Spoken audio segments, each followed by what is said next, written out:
आणि त्याच्यातलं हे आज आपला तिसरं सेशन आहे आणि त्याच्यासाठी आपल्याकडे आज आपल्या कॉलेजचे म्हणजे ट्रस्टचे कोऑर्डिनेटर कुट्टी सर आलेत. कुट्टी सर तुमचं धन्यवाद.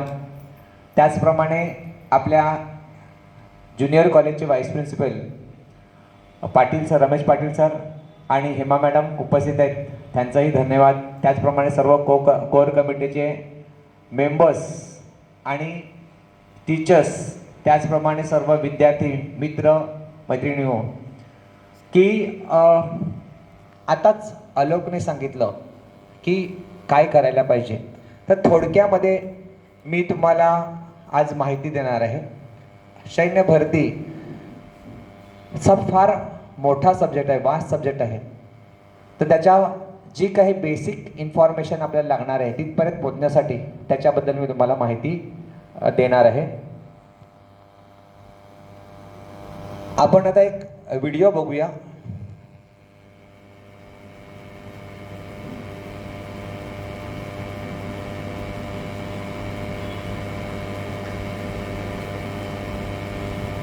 आणि व्हिडिओ बघून झाल्यानंतर तुम्हाला मी काही क्वेश्चन विचारणार आहे.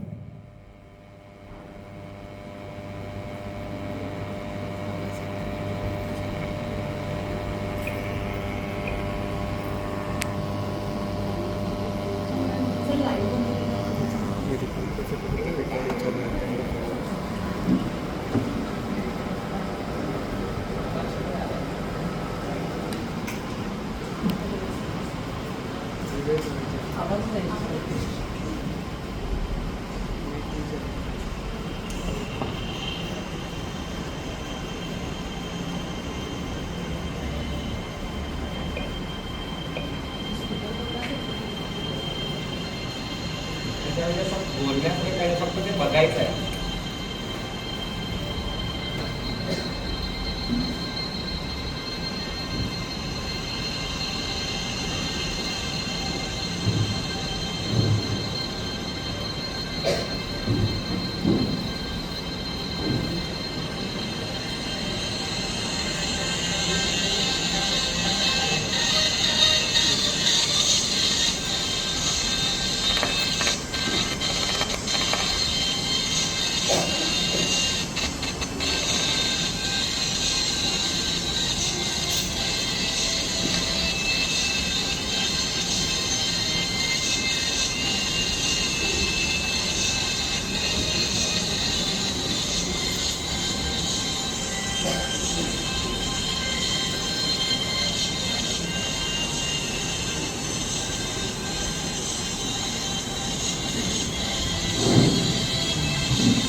बघायचं आहे आणि त्याचा विचार करायचा आहे. कारण मी तुम्हाला विचारणार आहे याच्यावरती कुछ नहीं वाला हूँ.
ओके, सो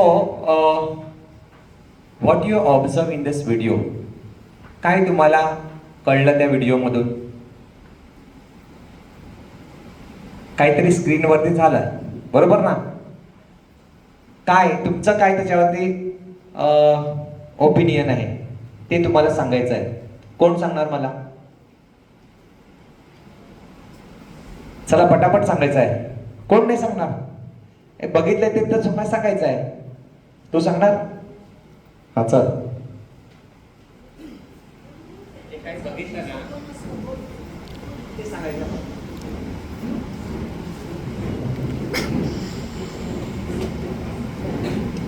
ते सैनिकांनी रात्रंदिवस म्हणजे त्यांची झोप वगैरे पण त्यांची बरोबर होतं, तरी पण ती लोक देशासाठी म्हणून आपलं रक्षण करण्यासाठी, देशाचं रक्षण करण्यासाठी म्हणून ती लोक रात्रंदिवस आपल्या बॉर्डरवरती उभे असतात. आणि ती लोक म्हणजे काश्मीर साईडला वगैरे म्हणजे तिथे बर्फ वगैरे असतं, तिथे माणसं म्हणजे अशी राहू नाही शकत जास्त वेळ. अशा कंडिशन मध्ये पण ती लोक आपल्यासाठी म्हणून लढत असतात, आपल्या देशासाठी म्हणून. Clap for her. आता बॉईजने सांगायचं आहे. बॉईज मधून कोण सांगणार? जे काही तुम्ही बघितलं त्याच्याबद्दल सांगायचं आहे. कोण सांगणार मला? बॉईज मधून. Okay, very good. तुझं नाव सांग आणि नंतर सांग. सर, माझं नेहमी आदित्यराज येतो. सर, याच्यामध्ये सांगितलं आहे आर्मीमध्ये कसं टँक उपयोगी करतात आणि ते क्लायमेट आणि काय काय मध्ये ते लढतात आपल्यासाठी, ते सांगितलं आहे. आणि त्यांचा आणि आमच्यामध्ये काय फरक आहे ते पण आपल्याला दिसतात, की काय क्लायमेट चेंज आहे, काय वेदर चेंज आहे, हे सराउंडिंग चेंजमध्ये आपल्याला ते दिसतं. Very good. त्याने सांगितलं का what is the difference between these peoples and ordinary, म्हणजे आपल्यामध्ये त्याच्यामध्ये फरक काय आहे हे त्याने सांगितलेलं आहे, बरोबर? आणखीन मी फक्त 1 मिनिटाचा आणखीन व्हिडिओ दाखवणार. ह्याच्यानंतर आपण त्याच्यावरती बोलणार आहोत, पण त्याच्यामध्ये एक मी आणखीन व्हिडिओ दाखवतोय.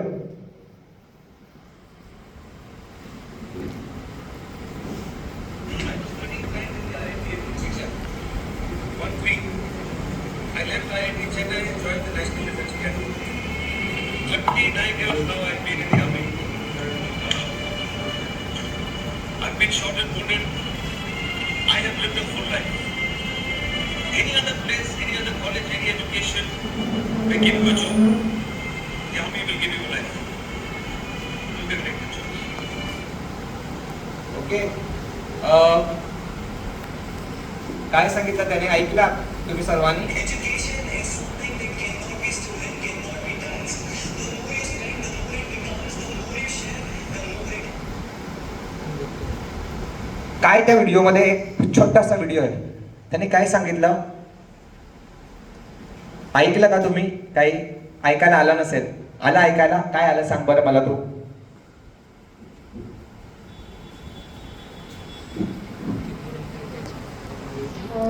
त्या व्हिडिओमध्ये जे होते कमांडर की कर्नल होते, त्यांनी सांगितले की त्यांनी IIT मधून ते डिफेन्समध्ये गेले, आर्मीमध्ये गेले. तर तुम्ही कुठल्याही कॉलेजमध्ये कुठे एज्युकेशन घेतलं तर ते तुम्हाला जॉब ऑफर करतात, बट आर्मीमध्ये तुम्ही गेलात तर ते तुम्ही लाईफ पे करता. असं व्हेरी गुड. ह्याच्या व्यतिरिक्त कोणी मला सांगेल काही बॉईज मधून? कोण सांगणार? तो व्हिडिओ होता त्याच्यामध्ये त्याने काय सांगितलं? हा, तू सांगितलं एकदा, आता दुसरं कोणतरी. हा बोलो. नाही बोलणार इकडे बॉईज? कोण नाही? आर्मी मध्ये जायचं असेल ना तर बोलता आलं पाहिजे. पहिली गोष्ट म्हणजे, बरोबर ना? तुम्हाला बोलता आलं पाहिजे तरच तुम्ही आर्मी, म्हणजे ही पहिली स्टेप आहे. तर त्याच्यामध्ये त्याने असं सांगितलं का आता बघा सायन्सचे विद्यार्थी असतात ते मोस्टली नीट, जेई करून IIT ला जाण्यासाठी असे तरसलेले असतात, बरोबर? आणि त्यांचा नंबर किती आलेला? ऑल इंडिया रँक 13 होता. ऑल इंडिया रँक 13 म्हणजे त्यांना जे कॉलेज, जे IIT पाहिजे होती, IIT बॉम्बे, IIT मद्रास, जे काही पाहिजे होतं तिकडे त्यांचा नंबर लागला असता. आणि जे काही फील्ड पाहिजे म्हणजे कम्प्युटर असेल, मेकॅनिक्स असेल, सिव्हिल असेल, जे त्यांना पाहिजे होतं ते त्यांना मिळाले असतं. पण त्यांनी तिकडे न जाता ते कुठे गेले? NDA. डिफेन्समध्ये. का? कारण बाकीचं एज्युकेशन आहे, बाकीचे जे काही इन्स्टिट्यूट आहेत ते फक्त त्याने एज्युकेशन मिळालं असतं आणि इकडे त्याने काय म्हटलं की मी देशाची सेवा करेन. आणि देशाची सेवा करणं हे काय सर्वात पहिलं कर्तव्य आहे. बरोबर. आता आपण थोडंसं बघूया बॅकग्राऊंड. मी सांगतो की हा आपण हे का लेक्चर घेतोय, कशासाठी. तर प्रत्येक 10वी 12वी झालेला विद्यार्थी असतो तेव्हा त्यांच्या पॅरेंट्सच्या समोर प्रश्न असतो की माझ्या मुलाने पुढे काय करावं. बरोबर. जसं की काही म्हणतात की माझा मुलगा नीट देऊन मेडिकलला जाणार, डॉक्टर बनणार. काहींना वाटतं का माझ्या मुलाने CET देऊन, JEE देऊन चांगला इंजिनियर बनावं. कॉमर्सचे विद्यार्थी असतील तर त्यांना वाटतं का मला CA बनायला पाहिजे, त्याच्या पॅरेंट्सना वाटतं किंवा विद्यार्थ्यांना वाटतं. किंवा आर्ट्सचे विद्यार्थी असतील तर त्यांना वाटतं का अरे मी पुढे ग्रॅज्युएशन, पोस्ट ग्रॅज्युएशन करून कुठे LLB, लॉयर वगैरे व्हायला पाहिजे. असे प्रत्येकाचे काय असतात?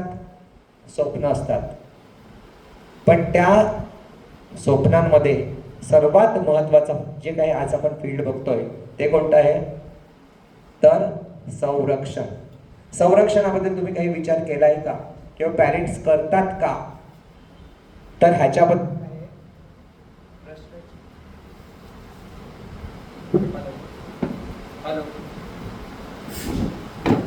हॅलो.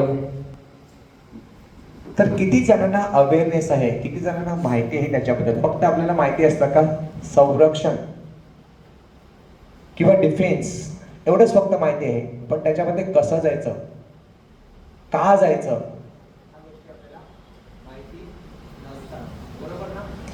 तर कशासाठी जायचं? सरांनी आताच सांगितलं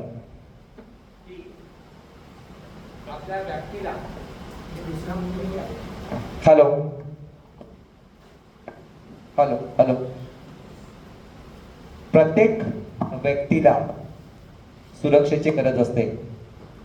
प्रत्येक समाजाला सुरक्षेची गरज असते.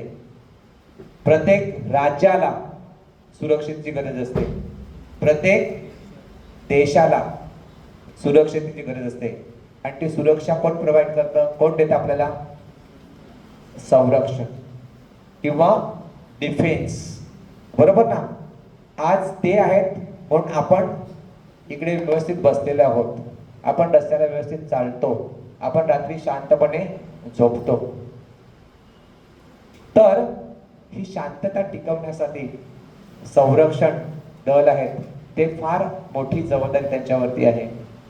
किंवा जे परकीय हल्ले असतील ते देशातले असतील, आंतरदेशीय असतील किंवा देशामधले असतील, त्यांच्यावरती शांतता ठेवणं किंवा त्याच्यावरती कंट्रोल करण्यासाठी डिफेन्स फार महत्त्वाचा रोल बजावत आहे.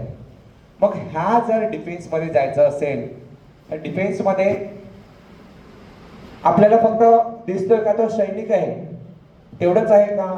तर नाहीये. तिकडे भरपूर अशा पोस्ट असतात.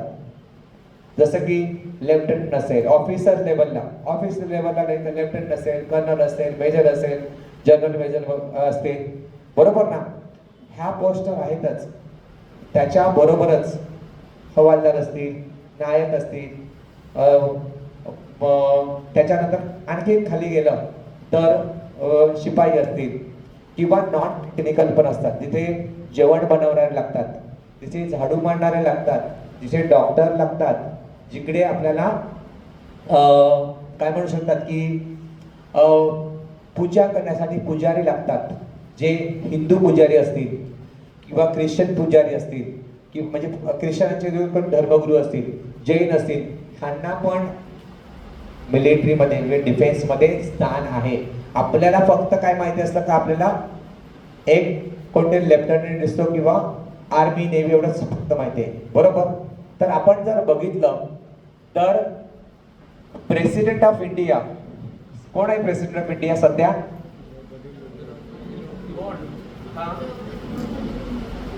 हॅलो, कोण आहे? जोराने जरा बोला. बरोबर, व्हेरी गुड. त्या आपल्या इंडियाच्या प्रेसिडेंट आहेत आणि त्या सर्वांच्या म्हणजे प्रेसिडेंट हा करता करविता असतो डिफेन्सचा, संरक्षण दलाचा ते करता करविता असतो. आणि त्याच्यानंतर येतं ते सेंट्रल गव्हर्नमेंट आणि सेंट्रल गव्हर्नमेंटमध्ये काय येतं तर मिनिस्ट्री, गृह मंत्रालय किंवा गृह खातं. त्या गृह खात्याचे जे मिनिस्टर आहेत कोण आहेत माहिती आहे तुम्हाला? कोण आहेत? नाही माहिती? अमित शहा. ओके.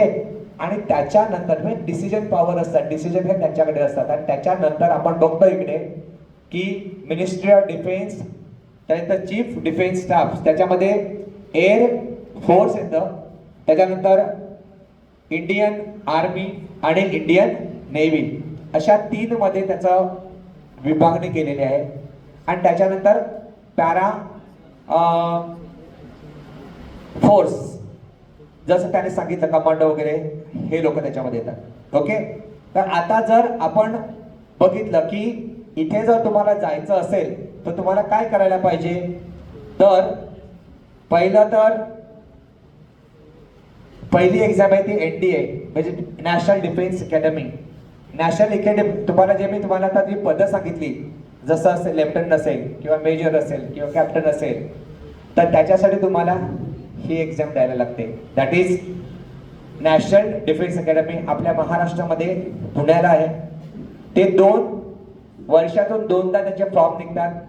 पहिलं नोटिफिकेशन होतं ते पहिल्या NDA एक्झामसाठी जानेवारीमध्ये नोटिफिकेशन येतं. पेपरमध्ये त्याची ॲड एक निघते का NDA ची भरती होणार आहे.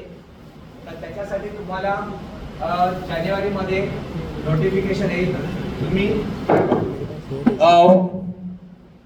ऑनलाईन चेक करू शकतात किंवा त्यांचे पब्लिकेशन असतात, त्या पेपर्समध्ये ती नोटीस असते. आणि सेकंड NDAचं असतं ते जूनमध्ये असते. त्यानंतर फॉर्म फिलिंग वगैरे असतं, पण त्याची एक्झाम असते ते एप्रिलमध्ये येते NDA राऊंड 1 ची. आणि दुसऱ्यांदा जी असेल ती सप्टेंबरमध्ये असेल. पण ही एक्झाम कंडक्ट कोण करतं, तर ही एक्झाम कंडक्ट करतं UPSC. UPSC काय आहे?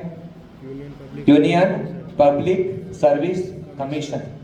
त्यांच्या थ्रू ही एक्झाम कंडक्ट केली जाते. ॲप्लिकेशन फॉर्म मी सांगितलं तिकडे ऑनलाईन असेल आणि तो तुम्ही काय त्या वेबसाईट दिले तिकडे भरू शकतात. ह्याच्यासाठी कंडिशन अशी आहे की मुलगा किंवा मुलगी ही लग्न झालेली नसावी. ओके. आणि त्याचं एज ग्रुप आहे ते 16.5 ते 19.5 वर्षाचे ज्या ह्या रेंजमधले जे विद्यार्थी असतील ते तो फॉर्म भरू शकता तुम्ही. त्याच्यासाठी एज्युकेशन क्वालिफिकेशन आहे for army 12 pass with 10+2 pattern. म्हणजे जसं आता आपल्याकडे 10+2 पॅटर्न आहे, ह्याच्यामध्ये आर्ट्सचा विद्यार्थी पण जाऊ शकतो, कॉमर्सचा पण जाऊ शकतो आणि सायन्सचा पण जाऊ शकतो पहिल्या याच्यामध्ये आर्मीमध्ये. पण जर का तुम्हाला एअरफोर्स किंवा नेव्हीमध्ये जायचं असेल तर तुम्हाला 10+2 पॅटर्न म्हणजे 12 pass with physics chemistry maths हा ग्रुप लागतो. ओके. त्याच्यानंतर आपण बघूया की ही रिटर्न एक्झाम असते कशी. तर 2 पेपरमध्ये डिव्हिजन असतं. पेपर 1 मध्ये मॅथ्स असतो. ह्या मॅथ्समध्ये सिलेबस असतं ते 12 पर्यंतचं सिलेबस असतं. म्हणजे पूर्ण 12 मॅक्झिमम असतं ते 10 पर्यंत असतं. आणि काही टॉपिक असतात ते 11-12 चे पण असतात. त्याच्यामध्ये जवळजवळ 120 क्वेश्चन असतात. निगेटिव्ह मार्क 1/3 असतो. 300 मार्काची एक्झाम असते. आणि पेपर 2 असतो तो जनरल ॲबिलिटी टेस्ट. त्याचा पण टायमिंग आहे 2.5 म्हणजे 2.5 तासाचा पेपर असतो. ह्याच्यामध्ये तुम्हाला करंट अफेअर्स म्हणजे ज्या काही वर्षभरात किंवा 2 वर्षापूर्वी ज्या घटना झालेल्या असतात त्याच्याबद्दल तुम्हाला माहिती पाहिजे. ह्याचा अर्थ तुम्ही न्यूजपेपर किंवा TV किंवा ते न्यूज आहेत करंट अफेअर्स ते वाचलेलं असायला पाहिजे. त्याच्याबरोबरच हिस्ट्री, जिओग्राफी आणि general science up to the 10th standard पर्यंत माहिती पाहिजे. ह्याच्यासाठी तुम्हाला ही पुस्तकं वाचायची आहे ती NCERTचं सिलेबस असतं. इथे आपल्याला 150 क्वेश्चन असतात. Each question carry 4 marks. असे 600 मार्कांचा हा पेपर असतो आणि त्याला 1/3 नेगेटिव्ह मार्किंग असतं. सो अशा प्रकारे ही पहिली जी तुमची टेस्ट आहे ती 900 मार्काची आहे आणि ह्याच्यामध्ये जर का तुम्ही क्लिअर केलं तर तुम्ही कुठे जातील? SSB. Okay. So what is SSB? SSB म्हणजे काय? कोण सांगा मला फुल फॉर्म SSB चा? तुम्ही चालले कुठे? हॅलो,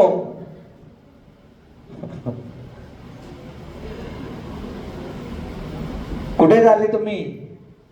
अरे आर्मी मध्ये जाऊ नका, नेव्ही मध्ये जाऊ नका. तर ऐका तर, तुम्ही तुमच्या मित्र मैत्रिणीला सांगू शकता त्याच्याबद्दल माहिती. तर SSB म्हणजे कोण सांगेल मला फुल फॉर्म काय SSB चा?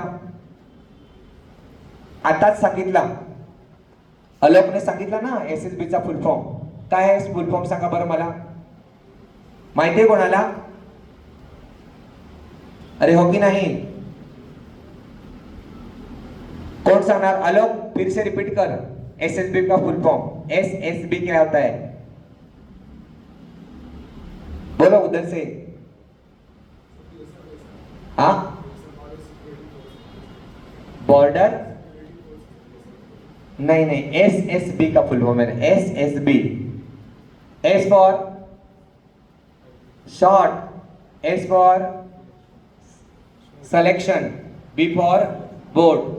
Short service commissioning board. ये है वो एग्जाम कंडक्ट करता है. ओके. और उसमें क्या आता है कि सपोज आप लोगों ने 90 मार्क्स का एग्जाम सपोज क्वालिफाई किया, तो क्वालिफाई करने के बाद you will not go directly in navy, army और एयरफोर्स. उसके बाद में आपकी जो सेकेंड स्टेप है वो सेकेंड स्टेप आपको SSB क्लियर करना पड़ते है. आजकल हर एक गवर्नमेंट एग्जाम को, बैंक में जाना है आपको SSB देना है, आर्मी में जाना है SSB, नेवी में SSB का प्रिपरेशन करना पड़ता है. तो उसमें क्या रहता है? दिस इज अ 5 days ट्रेनिंग. 5 दिन का ट्रेनिंग रहता है. 5 दिन में पहले तो आपको जो आप 900 मार्क्स के एग्जाम पास हुए ना, क्वालिफाई हुए, तो उसके ऊपर से आपको कॉल लेटर आएगा. कॉल लेटर आने के बाद आपको बोलेंगे कि ये डेट में आपको यहाँ आने का है. तो वहां जाने के लिए सपोज नियरेस्ट रेलवे स्टेशन रहेगा, वहां से आपको बस भेजेंगे, वो बस से वो सेंटर पे आपको जाना है. जाने के बाद पहले दिन they will give you the some number. एक नंबर आपको टेम्पररी नंबर देंगे कि आपका ये नंबर है, ये नंबर है, ये नंबर है, ये नंबर है. सब स्टैंप मारते हैं हाथ पे, नहीं तो चेस्ट पे. ओके. और नंबर देने के बाद पहले दिन आपकी स्क्रीनिंग होगी. पहले दिन में क्या स्क्रीनिंग होती है? तो आपको कुछ पिक्चर दिखाते हैं और वो पिक्चर के बारे में आपको लिखना रहता है, आपको बोलना रहता है. बाद में ग्रुप डिस्कशन होता है. वही दिन में कुछ सिचुएशन देते हैं और ग्रुप डिस्कशन बोलते हैं. ग्रुप डिस्कशन करना पड़ता है. If you are qualifying that, then you will go for the next interview और नेक्स्ट राउंड. जे काही विद्यार्थी तिकडे क्वालिफाय होतील पहिल्या दिवशी, ते तिकडेच राहतात आणि बाकीच्या विद्यार्थ्यांना जे डिस्क्वालिफाय होतील त्यांना काय, त्यांचा ट्रॅव्हलिंग अनाउन्स देऊन घरी पाठवलं जातं. आता दुसऱ्या दिवशी काय होतं तर ह्या टेस्ट द्यायला लागतात. कोणत्या टेस्ट आहे? Psychological test. त्याच्यामध्ये पहिली दिसते बघा, थेमॅटिक ॲप्रिशिएशन टेस्ट. ह्याच्यामध्ये काय बघा, काहीतरी असे पिक्चर दाखवलेले आहेत आणि त्या पिक्चरवर तुम्हाला काय सांगतात, तुमचे व्ह्यू मांडा, असं काही टाइम लिमिट दिलेलं असतं. त्या टाइम लिमिटमध्ये तुम्हाला बोलायचं असतं. दुसरं आहे ते वर्ड असोसिएशन टेस्ट. ह्याच्यामध्ये तुम्हाला 60 शब्द दिलेले असतात आणि त्या शब्द दिल्यानंतर म्हणजे काही सेकंद, 30 सेकंद वगैरे ते दाखवतात आणि दाखवल्यानंतर ते बंद करतात स्क्रीन आणि तुम्हाला त्याच्यावरती काय असायचं, सेंटेन्स लिहायची असतात. त्यानंतर चौथा आहे ते सिच्युएशन रिॲक्शन टेस्ट. इकडे तुम्हाला 60 एक बुकलेट दिलं जातं, त्याच्यामध्ये 60 सिच्युएशन दिल्या. मी एक एक्झाम्पल दिले तुम्हाला. अशा 60 सिच्युएशन दिले जातात आणि त्या 60 सिच्युएशन वरती तुम्हाला अर्ध्या तासामध्ये लिहायचं असतं. आणि चौथी टेस्ट आहे that is a self description test. म्हणजे तुम्हाला स्वतःबद्दल किंवा तुम्हाला काही टॉपिक दिलं, तुमच्या टीचरबद्दल लिहा, तुमच्या पेरेंट्सबद्दल लिहा, तुम्हाला फ्रेंडबद्दल लिहा वगैरे, असं वेळ दिलेलं असतं, असं टॉपिक दिलेलं असतं, त्याच्यावर तुम्हाला लिहायचं असतं. आणि हे दुसऱ्या दिवशी झाल्यानंतर मग तिसऱ्या दिवशी तुम्हाला काय होतं, group discussion hello group discussion आहे, ग्रुप प्लॅनिंग असे. जसं बघा इथे काहीतरी त्याने पेपर आहे, त्या पेपरवरती काहीतरी लावलेलं आहे, त्याने हे 7-8 जणांचा ग्रुप बनवलाय त्या विद्यार्थ्यांचा. आणि त्या ग्रुपवरून म्हणजे तुम्ही हाऊ यू आर ग्रुपमध्ये तुम्ही कसं काम करू शकतात हे त्याच्यातून ओळखलं जातं. कोलॅबोरेटिव्ह वर्क कसं हे तिकडे ओळखलं जातं. किंवा प्रोग्रेसिव्ह ग्रुप टास्क दिलेला जातात. प्रोग्रेसिव्ह ग्रुप टास्क म्हणजे काय, तर धावायचं असेल म्हणजे एक गेल्यानंतर दुसरा, दुसरा गेल्यानंतर तिसरा, किंवा ते चढायचं असेल, अशा वेगवेगळ्या टास्क असतात, त्या टास्क तुम्हाला करायचे असतात. ग्रुप टास्क असतील किंवा इंडिव्हिज्युअल ऑब्स्टॅकल टास्क असेल, कमांड टास्क असेल, ग्रुप ऑब्स्टॅकल रेस असेल, हे तुमचं तिसऱ्या दिवशी होतं. चौथ्या दिवशी लेक्चर्स म्हणजे काय, तर तुम्हाला टॉपिक दिले जातात आणि त्या टॉपिक मध्ये तुम्हाला 3 मिनिटं बोलायचं असतं चौथ्या दिवशी. आणि 5व्या दिवशी तुमचं ग्रुप डिस्कशन आणि पर्सनल इंटरव्ह्यू. म्हणजे असे 4-5 लोक बसलेले असतील आणि त्या 4-5 लोकांना तुम्ही कशी एंट्री मारतात, तुम्ही कसे बसतात, तुम्ही कसं बोलतात, तुम्ही किती कॉन्फिडन्स आहे, हे सर्व बघितलं जातं.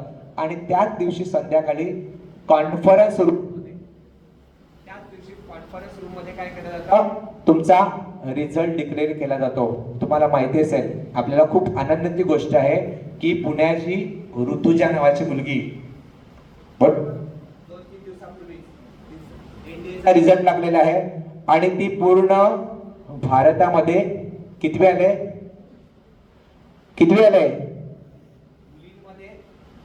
मुलींमध्ये काय आहे, ती पहिली आहे.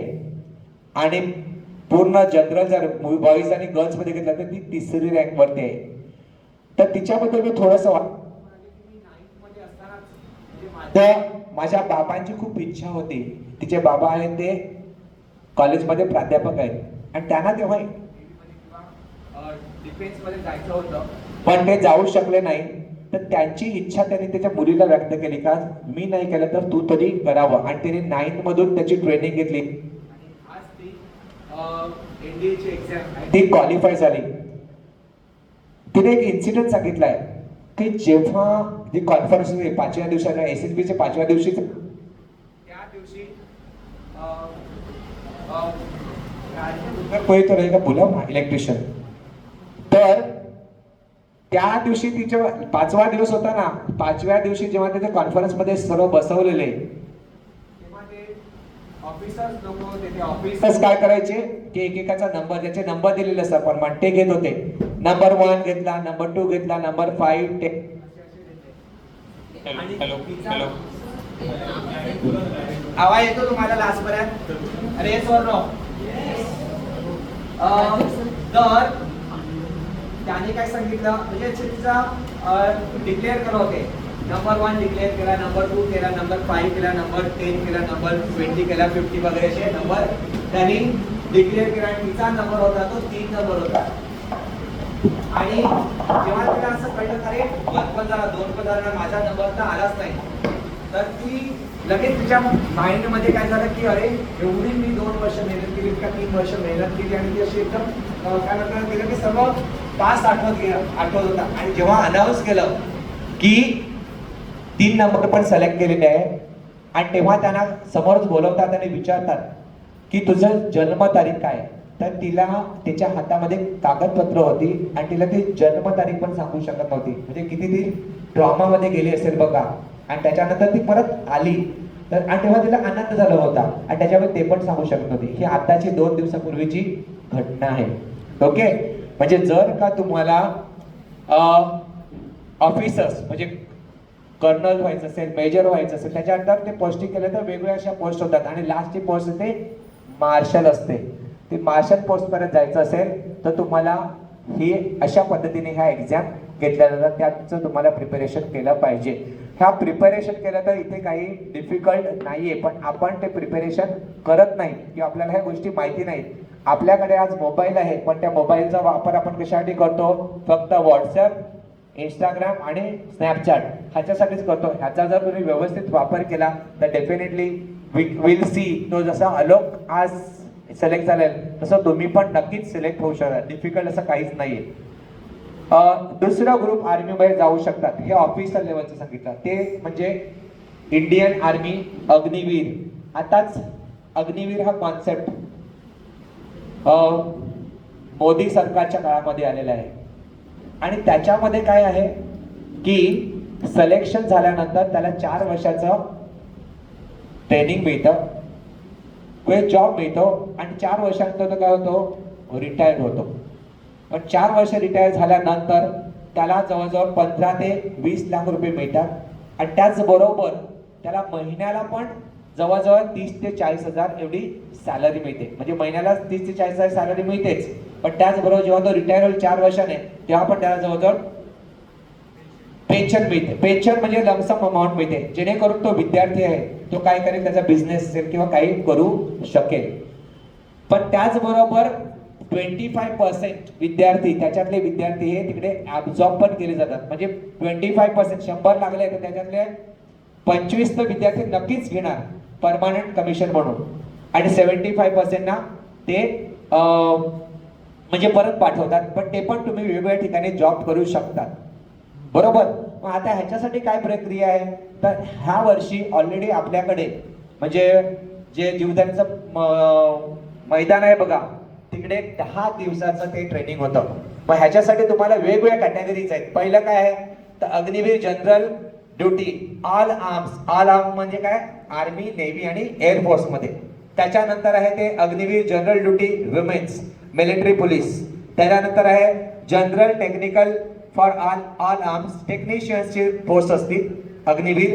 त्याच्यानंतर अग्निवीर ऑफिस असिस्टंट क्लर्क किंवा store keeper, technical for all arms पुन्हा त्याही ठिकाणी आर्मी, नेव्ही आणि एअरफोर्स. त्याच्यानंतर अग्निवीर ट्रेडमेन्स 10th पास पुन्हा सर्व कॅटेगरीसाठी आर्मी, नेव्ही, एअरफोर्स. आणि नंतर आहे ते अग्निवीर ट्रेडमेन्स 8th पास पुन्हा ऑल आर्म्ससाठी आहे, बरोबर. म्हणजे 8वी पास पण विद्यार्थी आहे तो काय जाऊ शकतो? आर्मीमध्ये जाऊ शकतो. 10वी पास पण जाऊ शकतो. ओके. मग त्यात आता क्रायटेरिया एज्युकेशन काय आहे तर ह्या 2 पहिल्यासाठी 10th pass with 45 marks all D grade किंवा ज्यांना ड्रायव्हिंग तिकडे करायचं आहे, ड्रायव्हर म्हणून जॉब करायचा आहे, त्यांना त्यांच्याकडे ड्रायव्हिंग लायसन्स पाहिजे. त्याच्यानंतर जर अग्निवीर टेक्निकल मध्ये जायचं असेल तर त्याला 10th आणि 12th पास विथ सायन्स मध्ये फिजिक्स, केमिस्ट्री, मॅथ्स ॲज वेल ॲज इंग्लिश मध्ये तुम्हाला 50% ॲग्रिगेट पाहिजेत आणि प्रत्येक सब्जेक्टमध्ये 40 मार्क पाहिजेत. किंवा 10+2 12 सायन्स किंवा NIOS आणि 1 वर्षाचा ITI केलेला असेल, म्हणजे 12वी प्लस ITI असेल तरी चालणार आहे. त्याच्यानंतर 10th ॲग्रिगेट असेल तरी चालेल, पण त्याच्याबरोबर त्याला 2 वर्षाचा ITI असेल किंवा 3 वर्षाचा डिप्लोमा केला असेल तरी तो अग्निवीर म्हणून टेक्निकल कॅटेगरीमध्ये ते जाऊ शकतात. त्याच्यानंतरच आहे ते अग्निवीर ऑफिस क्लर्क किंवा स्टोअर कीपर किंवा टेक्निकल ऑल आर्म्स. ह्याच्यामध्ये 12 pass with science aggregate 50 marks पाहिजेत. इंग्लिश आणि मॅथ्स हे कंपल्सरी. किंवा कॉमर्स बॅकग्राऊंडचे असतील तर त्यांना अकाउंट आणि BK हा 12वीला सब्जेक्ट असला पाहिजे. आणि जे ट्रेडमेंट आहेत त्याच्यासाठी 10वी pass with 33 marks in each. आपल्याकडे 33 मार्क्स, आपल्याकडे 35, पण बाकीच्या राज्यामध्ये 33 मार्क्स पण आहेत. आणि जर 8वी पास वरून नसेल त्याला 8 पास पाहिजे. ओके. ह्याच्यासाठी क्वालिफिकेशन काय आहे, सॉरी एज ग्रुप काय आहे तर 17.5 to 21. म्हणजे तुम्ही 17. आता तुमचं एज काय सांगा मला, एज काय तुमचं आहे? 17 आहे. 17.5 वर्षाचे तुम्ही जेव्हा होतील, म्हणजे आतापासून जर तुम्ही तयारी केली व्यवस्थित तर तुम्ही अग्निवीर साठी जाऊ शकता. जपत मी 17.5 वर्षाचा आहे तर 17.5, 18.5, 19.5 आणि 20 वर्षात मी सर्व्हिस करून बाहेर येईल, माझ्याकडे जवळजवळ 20 ते 25 लाख रुपये अमाऊंट असेल, मला रेग्युलर पगार पण मिळणार आहे आणि त्याच्यानंतर मी बाकीच्या काही जॉब पण करू शकतो. ओके. मग अग्निवीर साठी काय आहे तर हे एज ग्रुप आहे. ह्या एज ग्रुप बरोबर तुम्हाला हाईट असते. हाईट किती आहे? 166 सेंटीमीटर असेल किंवा वेट आहे ते वेट 44 to 100 kg हे वेट असतं. म्हणजे डिपेंड तुमची जशी हाईट असेल त्याप्रमाणे तुम्हाला वेट असतं. त्याचप्रमाणे चेस्ट आहे ते 77 सेंटीमीटर असायला पाहिजे किंवा श्वास घेतल्यानंतर +5 असेल. आणि त्याची एक्झाम फी आहे ती फक्त 250 रुपये ऑनलाईन भरू शकतात किंवा SBI मध्ये जाऊन चलन काढू शकतात आणि तुम्ही ते भरू शकतात. ओके. आता ह्याच्याबद्दल थोडंसं मी सांगेन की ती एक्झाम कशी करते. हे तर तुम्हाला सांगितलं फिजिकल पॅरामीटर. एक्झाम मध्ये तुम्हाला पहिल्या स्टेपमध्ये 50 ते किंवा 100 मार्काची एक्झाम असते. त्या एक्झाम मध्ये तुम्हाला जनरल सायन्स असेल, लॉजिक असेल, रिझनिंग असेल, इंग्लिश असेल याच्यावरती बेसिक क्वेश्चन असतात आणि ती पास झाल्यानंतर तुम्हाला सेकंड फेज मध्ये तुम्ही जाऊ शकता. सेकंड फेज मध्ये काय करतात का तुम्हाला कॉल लेटर येतात का ह्या ठिकाणी तुम्हाला रॅलीसाठी यायचं आहे. जसं गेल्या वर्षी सर्व विद्यार्थी हे जीवदानीच्या पायथ्याशी ग्राउंड आहे ना तिकडे आलेले. जवळजवळ 12 ते 15 हजार विद्यार्थी आलेले. ते एका दिवशी बोलवत नाही, दर दिवस बोलवत. दर दिवशी 1000 ते 1200 विद्यार्थी येतात आणि त्यांना तिकडे असं बाहेर एक मोठं ग्राउंड असतं त्या राहण्यासाठी. म्हणजे असं तिकडे खायला प्यायला नसतं पण ते त्यांची बॅग ठेवू शकतात, तिकडे झोपू शकतात अशी अरेंजमेंट केली जाते. आणि दर दिवस जवळजवळ 1000 विद्यार्थ्यांना बोलवलं जातं. 1000 विद्यार्थी सपोज ते विरार स्टेशनला आले की विरार स्टेशनला गाड्या असतात, त्या बसमधून ते त्या लोकेशनला जातात. तिकडे गेल्यानंतर ते बसतात आणि रात्री म्हणजे संध्याकाळी रात्री 11:30ला त्यांचं कॉल आउट करतात का चला आता इथे लाईन लावा. व्यवस्थित एकदम सिस्टमॅटिक सर्व चालतं. ते आर्मीचे लोक असतात, ते पण कुठून आले गेले असतात त्यांनाच माहिती नसतं, एकमेकाला ते पण ओळखत नाही, एवढं कॉन्फिडेन्शियल असतं. ते लाईन वगैरे सर्व लावतात, त्याचे डॉक्युमेंट चेक करतात. डॉक्युमेंटमध्ये काय बघितलं जातं की तुमचं कॉल लेटर आहे ते आहे की नाही, तुमचं आधार कार्ड, पॅन कार्ड आणि ॲफिडेविट ह्या 4 गोष्टी ते चेक करतात. चेक करून झालं. सपोज हे ग्राउंड हे जे त्यांचा कॅम्प आहे त्या कॅम्पमधून छोटीशी गल्लीसारखी ठेवतात, तिथून फक्त एक विद्यार्थी ॲट अ टाइम जायला पाहिजे. मग ते चेक करतात डॉक्युमेंट आणि तिकडे पुढच्या लोकेशनला पाठवतात. तिकडे पण मोठा मंडप घातलेला असतो आणि ते पूर्णपणे पॅक केलेलं असतं आणि तिकडे 100च्या लाईन्स लावतात. मग 100ची लाईन लावल्यानंतर 100 काउंट झाल्यानंतर तिकडे पण आर्मीचे लोक असतात, ते त्यांना काय म्हणतात ना हे प्रोत्साहित करतात, तुम्ही असं धावायला पाहिजे, तुम्ही तसं धावायला पाहिजे वगैरे वगैरे वगैरे सांगतात. त्याच्यानंतर मग तो 100चा रो एक आहे तो ग्राउंड मध्ये नेला जातो आणि त्या ग्राउंड मध्ये 400 मीटरचा एक राऊंड. असे किती राऊंड मारायचे असतात तुम्हाला? 4 राऊंड मारायचे असतात आणि ते किती मध्ये कंप्लीट करायचे असतात?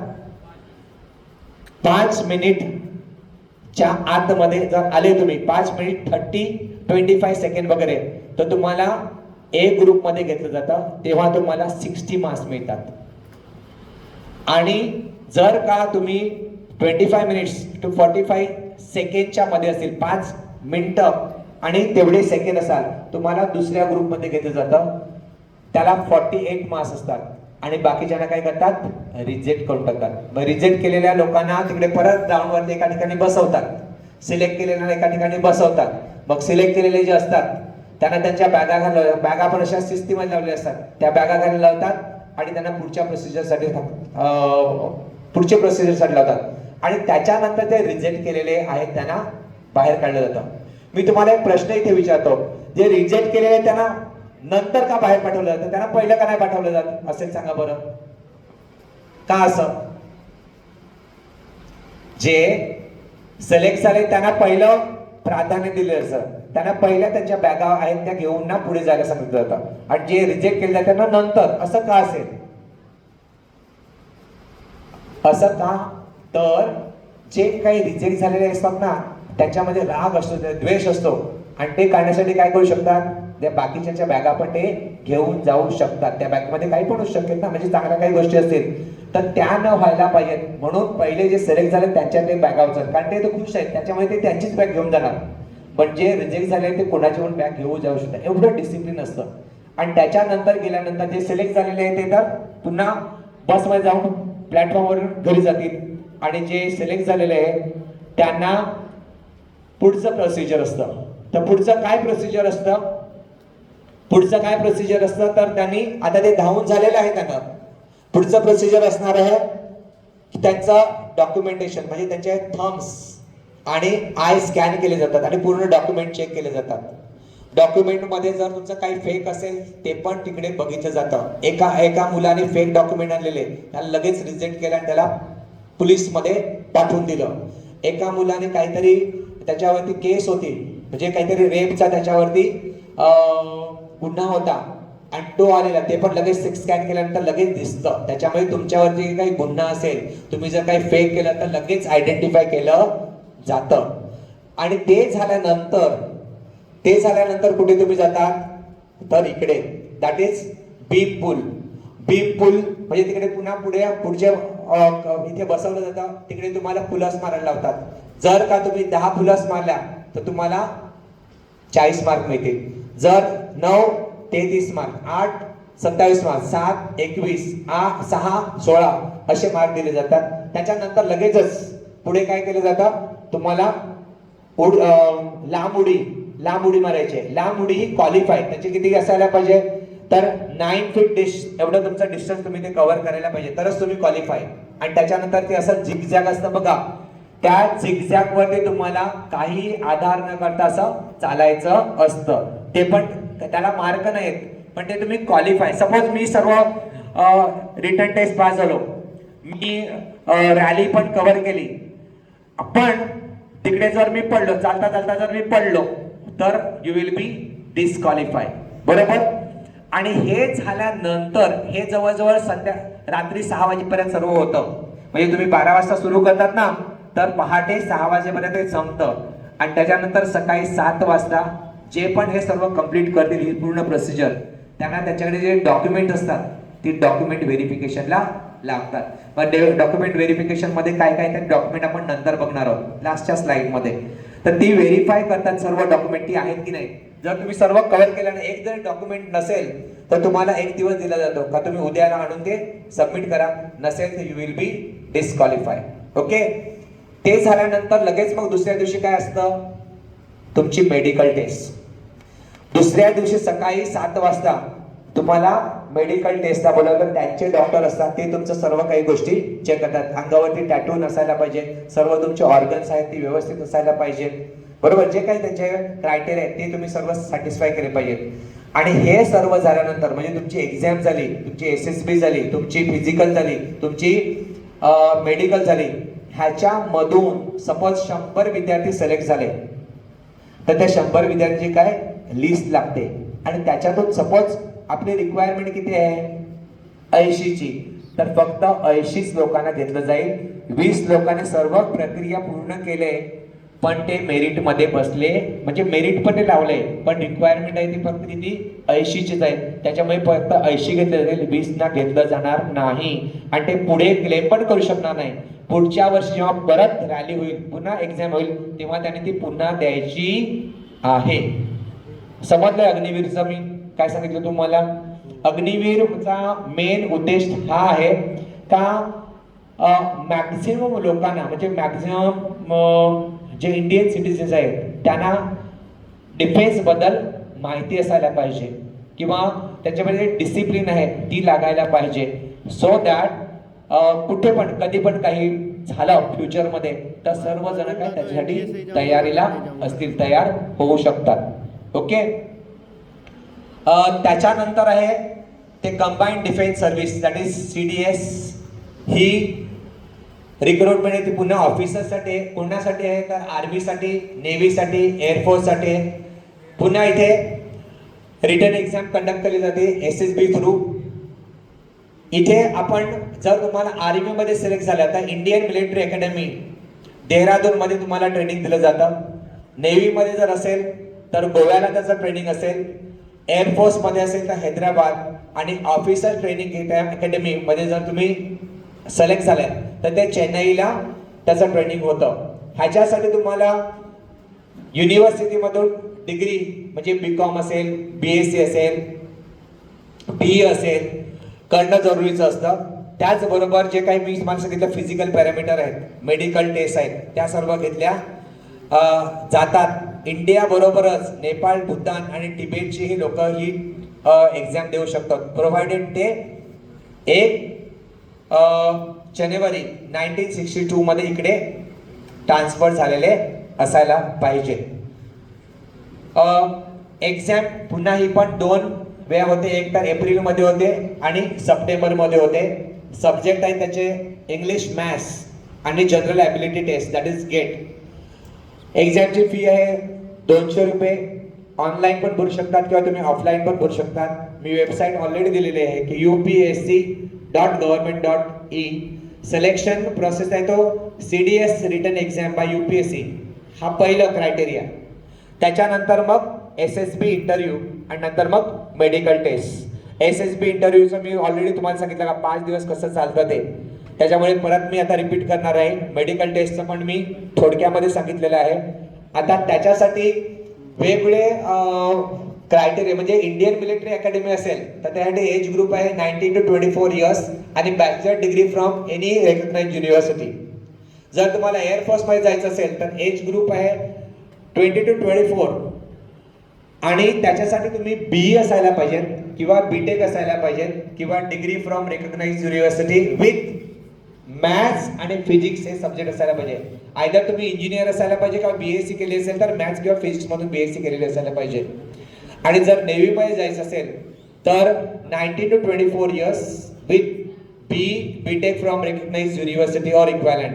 आणि हे जे आहेत जे ऑफिसर ट्रेनिंग अकॅडमी आहे ती सर्वांसाठी म्हणजे आर्ट्स, कॉमर्स, सायन्ससाठी विद्यार्थ्यांसाठी. त्यासाठी एज ग्रुप आहे 19 to 25 विथ बॅचलर डिग्री म्हणजे BA असेल, BCom असेल किंवा BSc असेल किंवा BE पण चालू शकतो. आर्किटेक्ट असेल, कोणती पण बॅचलर डिग्रीसाठी बॅचलर डिग्री असेल तर तुम्ही तिकडे अप्लाय करू शकतात.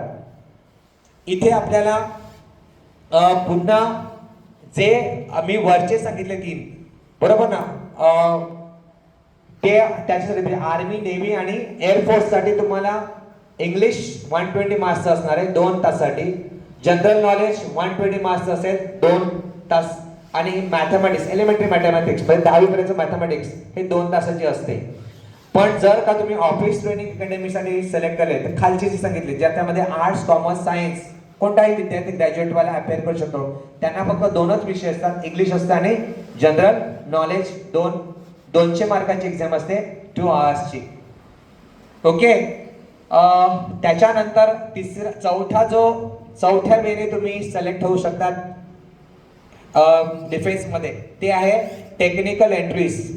टेक्निकल एंट्रीज मध्ये विद्यार्थी 12वी पास झाला पाहिजे विथ PCM मार्क्स. इथे पण तुम्हाला एज ग्रुप आहे ते 16.5 ते 19.5 वर्ष. एज्युकेशन क्वालिफिकेशन आहे PCM मध्ये कमीत कमी 60% पाहिजे. मॅक्झिमम तुम्ही किती पण काढू शकता. Plus 10+2 level selection. Criteria is based on the 12%. म्हणजे मला जर 90% असेल आणि एखाद्याला 60% असेल तर कोणाला घेतलं जाईल? 90 वाल्याला पहिलं. मिनिमम क्रायटेरिया 60चा आहे पण मॅक्झिमम हा 90. मी 10 वर्षापूर्वी जेव्हा केरळला चाललेलो 10 का 15 वर्षापूर्वी तेव्हा ना आम्हाला ट्रेनमध्ये 2-4 मुलं भेटली. तेव्हा त्यांना मी विचारलेलं का तुम्ही काय करतात, तर त्यांनी हा प्रोसेस सांगितलेला. म्हणजे ते ह्या प्रोसेसने सिलेक्ट 12वी झाले आणि 12वी नंतर त्यांना चांगले रँकिंग होतं म्हणजे पर्सेंट होते 90-95 वगैरे आणि ते ह्या कॅटेगरीमध्ये ते सिलेक्ट झालेले होते. इकडे पण तुम्हाला SSB द्यायला लागते. SSB ऑलरेडी मी तुम्हाला सांगितलं 5 दिवस कशी चालते ती. त्याच्यानंतर मेडिकल स्टँडर्ड मेडिकल टेस्ट होते आणि ते झाल्यानंतर जर तुम्ही ह्या सर्व एक्झाम पास झाले तर तुम्हाला 4 वर्षाचे ट्रेनिंग हे IMA परमनंट कमिशनर म्हणजे देहरादूनला त्याचं ट्रेनिंग दिलं जातं आणि तुम्ही ॲज अ परमनंट कमिशनर म्हणजे परमनंट कॅडेट म्हणून काम करू शकतात. त्याच्यानंतर युनिव्हर्सिटी एंट्री स्कीम. आता तुम्ही सपोज 12वी झाले आणि 12वी झाल्यानंतर जर का तुम्ही इंजिनिअरिंग घेतलं इंजिनिअरिंग घेतल्यानंतर तुम्ही इंजिनिअरिंग कम्प्युटरमध्ये करत असाल, सिव्हिलमध्ये करत असाल, कशामध्ये पण इंजिनिअरिंग करत असाल, तर थर्ड इयरला ना तुमच्या कॉलेजमध्ये कॅम्पस इंटरव्ह्यू येतात. म्हणजे कॅम्पससाठी ते लोक येतात. कुठून? डिफेन्समधून. आणि त्याच्यातून तुम्हाला सिलेक्ट केलं. आपल्या कॉलेजचा विद्यार्थी प्रशांत कापडियाल, जो देहरादूनला इंजिनिअरिंग करायचा आणि आज तो आर्मीमध्ये कॅप्टन आहे, तो ह्या प्रोसेसने सिलेक्ट झालेला. आपल्या कॉलेजचा आमचा विद्यार्थी 11-12ला सायन्सला होता, एकदम छोटासा विद्यार्थी होता, ते दाखवायला पण तुमच्या हरकत नाहीये, आणि तो आज कॅप्टन म्हणून आहे. इंजिनिअरिंग केलं त्याने. तर इंजिनिअरिंगच्या सेकंड म्हणजे थर्ड इयरला असताना ते तुम्हाला सिलेक्ट करतात.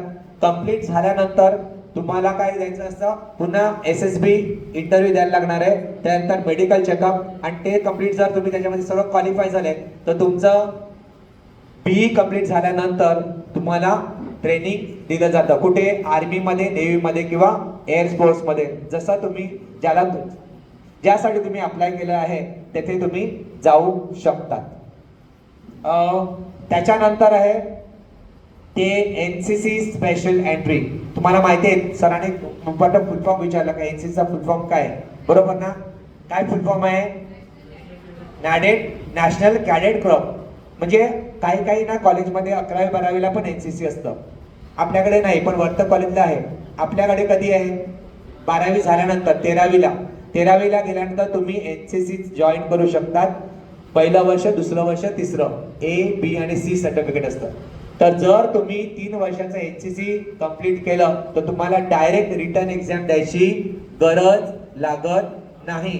रिटर्न एक्झाम द्यायची नाही, डायरेक्ट तुम्ही SSB इंटरव्ह्यू देतील, मेडिकल स्टँडर्ड चेक केलं जाईल, आणि तुम्ही शॉर्ट सर्व्हिस कमिशनर म्हणून ऑफिसर म्हणून ट्रेनिंग घेतील आणि आर्मीमध्ये तुम्ही जाऊ शकतात.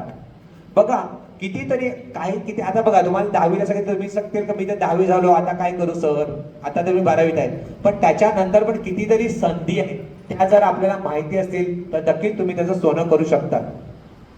त्याच्यानंतर 6वं आहे ते एअरफोर्स कॉमन ऍडमिशन टेस्ट. ही एक्झाम जी आहे ती तुम्ही एज ग्रुप 20 to 24 इयर्सचे असताना पण देऊ शकता. त्याच्यासाठी तुम्ही आयदर BE झालेले असायला पाहिजे, म्हणजे इंजिनिअरिंग असायला पाहिजे, किंवा BSc फिजिक्स आणि मॅथ्स वाले विद्यार्थीकडे जाऊ शकतात. इकडे तुम्हाला जर तुम्ही ग्राउंड ड्युटीमध्ये काम करणार असाल तर तिकडे 20 to 26 इयर्स तुमचं एज असेल, आणि क्वालिफिकेशन आहे तुम्ही इंजिनियर असेल त्या फील्डमध्ये, जो इलेक्ट्रॉनिक्स, इलेक्ट्रिकल असेल, मेकॅनिकल असेल, त्याप्रमाणे तिकडे त्याला जॉब मिळेल. किंवा ग्राउंड ड्युटी नॉन टेक्निकल मध्ये पण जाऊ शकतात. तिकडे पण एज ग्रुप सेम आहे, 20 to 26 इयर. पण त्याच्यासाठी तुम्ही नुसतं ग्रॅज्युएशन असेल, आर्ट्स, कॉमर्स, सायन्स मधून तुम्ही ग्रॅज्युएट कोणती एक्झाम देऊ शकता. इथे मात्र AFCAT ही UPSC through separate exam conduct केली जाते, आणि ती पास झाल्यानंतर तुम्ही पुन्हा SSB क्लिअर करायचं आहे, आणि ती झाल्यानंतर मेडिकल टेस्ट क्लिअर करतील, आणि त्याच्यानंतर तुम्हाला एअरफोर्स मध्ये हैदराबादला ट्रेनिंग दिली जाईल. हे पण परमनंट कमिशन आहे. त्याच्यानंतर आहे इंडियन नेव्ही मध्ये 10+2 BTech. इथे पण जे विद्यार्थी आता तुम्ही 12वी मध्ये आहेत, तुम्ही 12वी पास झाल्यानंतर तुम्हाला जर 70% अप मार्क असतील तर तुम्हाला रिटर्न एक्झाम द्यायला लागत नाही.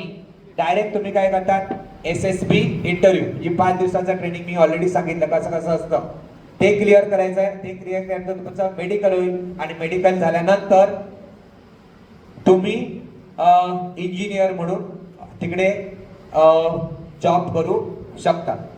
त्याच्यानंतर आहे शॉर्ट सर्व्हिस कमिशनर मध्ये मुली आणि मुलं हे दोन्ही पण जातात, आणि त्याचं जे टेन्युअर आहे ते एकदम कमी वयामध्ये, म्हणजे 10 ते 14 वयावर तुम्ही सर्व्हिस तिकडे करतात, आणि त्याच्यानंतर तुम्ही काय होतात, रिटायर होतात. लास्टचं जे आहे ते पॅरामेडिकल फोर्सेस मध्ये जसं त्यांनी सांगितलं होतं, border security force, BSF. Okay. त्याच्यानंतर सेंट्रल रिझर्व्ह पोलीस फोर्स, हे लार्जेस्ट फोर्स आपल्याकडे आहे. त्याच्यानंतर इंडो तिबेट बॉर्डर पोलीस किंवा आसाम रायफल, हे सर्वात ओल्डेस्ट पॅरामेडिकल फोर्स आपल्याकडे आहे. त्याच्यानंतर SSB, ह्याची पण तुम्हाला काय एक रिटर्न एक्झाम असते, त्याच्यानंतर मेडिकल टेस्ट असते, त्याच्यानंतर इंटरव्ह्यू असते, आणि जी एक्झाम आहे CAPE ही UPSC कंडक्ट करते. त्याच्यामध्ये जर तुम्ही क्लिअर झाले तर तुम्ही हे म्हणजे आर्मी, नेव्ही, एअरफोर्स तर असतंच, पण त्याचबरोबर त्याच्याच अलाइन केलेलं हे पॅरा मिलिटरी फोर्सेस पण आहे, तिकडे तुम्ही भरती होऊ शकता. ओके, आता तुम्हाला हेच, आता मी तुम्हाला सांगितलं हे कसं काय काय काय काय काय काय फील्ड आहे किंवा काय काय रिक्वायरमेंट आहे, कशी कशी रिक्वायरमेंट आहे. जर तुम्हाला तिकडे जायचं असेल तर तुमच्याकडे एक लास्टर आलंय. लास्टचं आहे ते defence research and development organisation. म्हणजे आर्मी म्हटलं का फक्त सीमेवरती राहायचं असं आहे का? तर असं नाहीये, त्याच्यामध्ये पण सर्व गोष्टी चालतात. म्हणजे रिसर्च चालतो, म्हणजे सायंटिस्ट लागतात, टेक्निशियन्स लागतात, बरोबर. तर इथे इंजिनियर्स असतील, सायंटिस्ट असतात, रिलेटेड एम्प्लॉईज असतील, त्यांना इकडे वाव असतो. इथे तुमचं क्वालिफिकेशन असेल पुन्हा इंजिनिअरिंग किंवा ME MTech किंवा BE BTech असेल आणि व्हॅलिड गेटचा स्कोअर असेल तर तुम्ही इकडे जाऊ शकतात. ओके, आता लास्टला आपण बघूया डॉक्युमेंट्स काय काय लागतात. तर डॉक्युमेंट्स पहिलं तुम्हाला रिटर्न एक्झाम क्लिअर करायला लागतील. जे काही रिटर्न एक्झाम, जे काही कोर्सला तुम्ही अप्लाय करतील, पोस्टला अप्लाय करतील, त्यासाठी तुम्हाला रिटर्न एक्झाम द्यायला लागेल. रिटर्न एक्झाम झाल्यानंतर तुम्ही जर पास झाले तर तुम्हाला कॉल लेटर येईल. मग कॉल लेटर झाल्यानंतर काय आहे की तुमच्याकडे डोमेसाईल सर्टिफिकेट पाहिजे, तुमच्याकडे कास्ट सर्टिफिकेट पाहिजे असेल तर रिलिजियस सर्टिफिकेट. रिलिजियस सर्टिफिकेट आता तुम्ही जसं रिलिजियस सर्टिफिकेट कशाला पाहिजे, जर का मी जसं सांगितलं ना का मंदिरामध्ये पूजा करायची असेल तिकडे पुजारी लागतात. कशामध्ये? डिफेन्समध्ये. तर तो हिंदू आहे का ख्रिश्चन आहे की बौद्ध आहे की जैन आहे, तर त्याच्यासाठी त्यांना रिलिजियस सर्टिफिकेट पण लागतं. त्यांना सर्व सेम प्रोसिजर फॉलो करायला लागते. त्याच्यानंतर तुमचं कॅरेक्टर सर्टिफिकेट आहे. कॅरेक्टर सर्टिफिकेट 2 ठिकाणाहून मिळतं. एक तर कुठून मिळणार आहे? तुमच्या स्कूलमधून, कॉलेजमधून, आणि दुसरं आहे ते तुमच्या सरपंचाकडनं घ्यायचं असतं. दोन्ही पण लागतात. सरपंचाच्या वरचा SP असेल म्हणजे पोलीस खात्यातून, तिकडनं तुम्हाला ते कॅरेक्टर सर्टिफिकेट घ्यायला लागतं का तुम्ही व्यवस्थित आहेत ना, तुमच्यावरती कोणता गुन्हा नाही ना, वगैरे वगैरे वगैरे. त्याच्यानंतर कॅरेक्टर सर्टिफिकेट झाल्यानंतर अनमॅरिड सर्टिफिकेट. जेव्हा तुम्ही ह्या सर्व अप्लाय करतात तेव्हा तुम्ही काय अनमॅरिड असायला पाहिजे, लग्न झालेलं नसायला पाहिजे. मग असं नका म्हणू का आम्ही लग्नच नाही करायचं का, लग्न करायचं, पण कधी जॉब झाल्यानंतर, त्यांची ट्रेनिंग कंप्लीट झाल्यानंतर, त्यांचे काही जो बॉन्ड असतो कंप्लीट झाल्यानंतर तुम्हाला लग्न करायला संधी असते. जर तुम्ही चांगलं जॉबला लागले तर चांगली मुलगी पण मिळेल, बरोबर की नाही, चांगला पगार मिळेल, चांगली नोकरी आहे, चांगली मुलगी पण मिळेल. तर ते सर्टिफिकेट असायला लागतं. त्याच्यानंतर रिलेशन सर्टिफिकेट. हे रिलेशन सर्टिफिकेट कशासाठी असेल बरं सांगा मला? सर्वात लागेल का ते? सर्वात लागेल का रिलेशन सर्टिफिकेट? नाही लागणार. जे काही ज्यांचे आजोबा किंवा वडील जे डिफेन्समध्ये असतील तर ते त्यांचं रिलेशन सांगायचं, किंवा ते कर्तव्य पार असताना ते एक्सपायर झाले असेल तर त्यांच्यासाठी ते रिलेशन सर्टिफिकेट लागतं. त्याच्याकरता त्याचा कोटा असतो तिकडे. ओके, त्याच्यानंतर आहे ते NCC सर्टिफिकेट. जर तुम्ही NCC कोट्यातून जात असाल तर तुम्हाला NCC सर्टिफिकेट लागणार आहे. स्पोर्ट्स कोट्यातून जाणार असाल, तुम्ही जर स्टेटला खेळला असाल, जर तुम्ही नॅशनलला खेळला असाल किंवा तुम्ही इंटरनॅशनलला खेळला असाल तर त्याच्यासाठी पण कोटा असतो, त्याला मार्क असतात.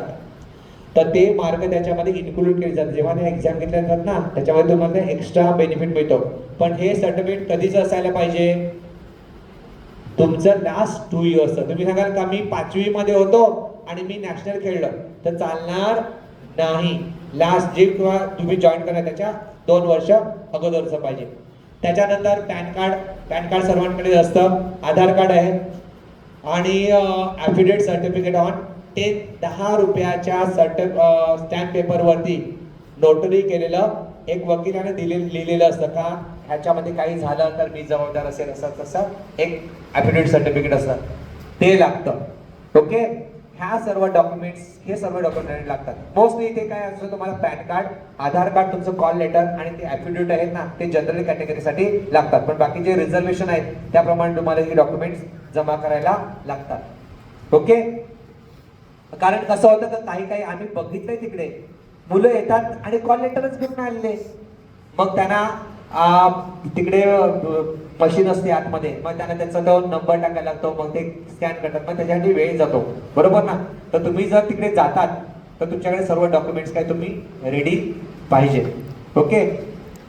त्याच्यानंतर लास्टला आहे की इम्पॉर्टन्स पॉईंट टू रिमेंबर. तर तुमचं पहिली गोष्ट म्हणजे तुम्ही ज्या क्षेत्रामध्ये जाणार त्याचं तुम्हाला एज्युकेशन असायला पाहिजे.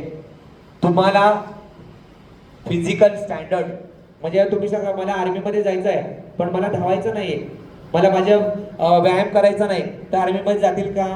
नाही जाणार. त्याप्रमाणे तुम्हाला तुमचं डेव्हलपमेंट करायला लागेल. त्याचप्रमाणे एंट्रन्स एक्झाम आहे जसे NDA असेल, CDS असेल, त्या एक्झामचं प्रिपरेशन करायला पाहिजे. किंवा SSB मध्ये ऍक्च्युली ना तुम्ही जर व्यवस्थित नेटवरती माहिती मिळवली ना तर भरपूर काही व्यवस्थित माहिती मिळते आणि तुम्ही ते क्लिअर करू शकता. त्याच्यामध्ये तुमचं काय बघितलं जातं, SSB मध्ये नक्की काय बघितलं जातं, तर तुम्ही किती कोऑपरेटिव्ह आहे, तुम्ही कसा विचार करतात, तुम्ही कशा दुसऱ्याला मदत करतात, ह्या सर्व गोष्टी त्या SSB मध्ये बघितल्या. SSB नॉट अ रायटर काय म्हणतात ना सुपर रॉकेट असं काहीच नाही.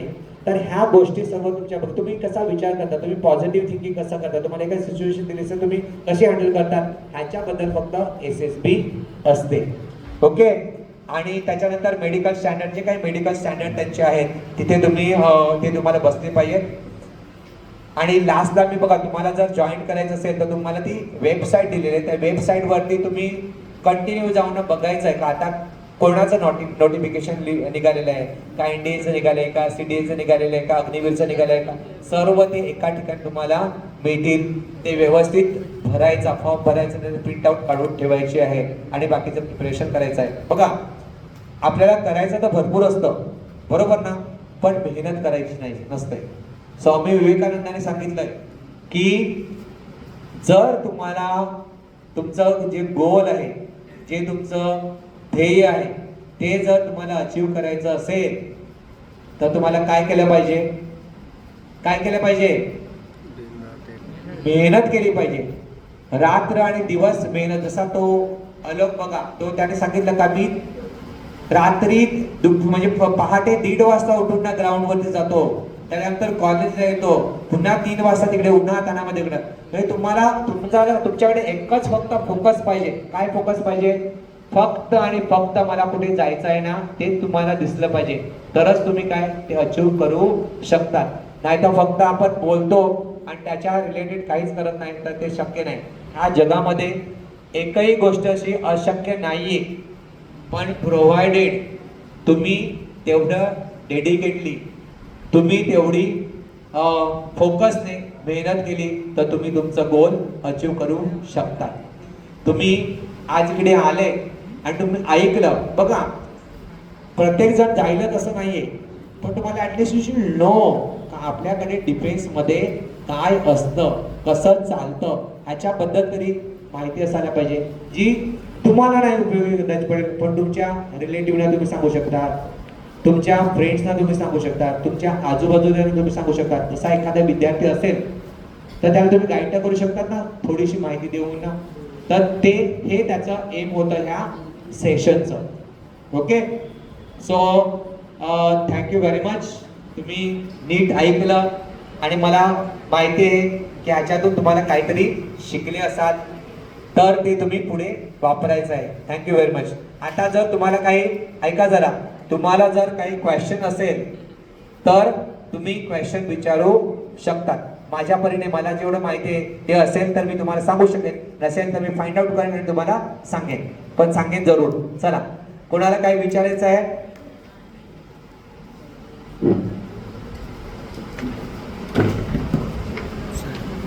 Thank you sir.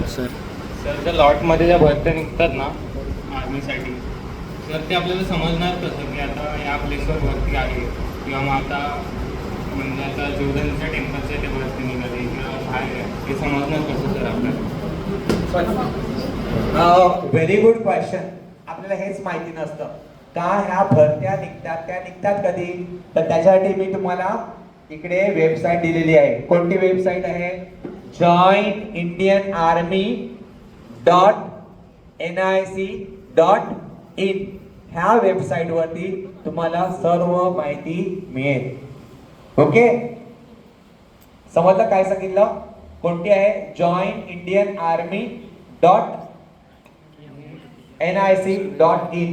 ह्या वेबसाईट वरती तुम्ही जाऊ शकतात किंवा माझ्याकडे थोडेसे ना पॅम्पलेट दिलेले आहे.